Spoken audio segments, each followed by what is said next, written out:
proses pembangunan perdamaian yang Bapak Ibu.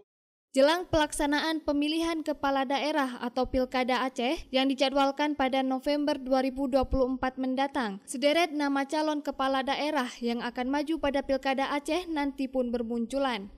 Mulai dari calon yang diusung partai politik maupun yang memilih jalur independen mulai mempersiapkan diri.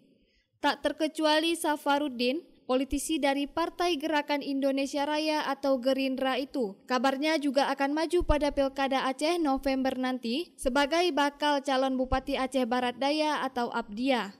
Safarudin yang kini menjabat sebagai Wakil Ketua DPR Aceh mengaku dirinya akan berkoalisi dengan siapa saja. Namun beberapa waktu lalu, dirinya sempat bertatap muka dengan Muzakir Manaf atau Mualim selaku Ketua Umum Partai Aceh. Tetapi Safarudin masih tetap menunggu arahan dari Ketua Umum Partai Gerindra, Prabowo Subianto, yang menjadi rumah politik Safarudin selama ini. Saya menyatakan bahwa saya menunggu bagaimana Ketua Umum saya ini soal arahan dan petunjuk.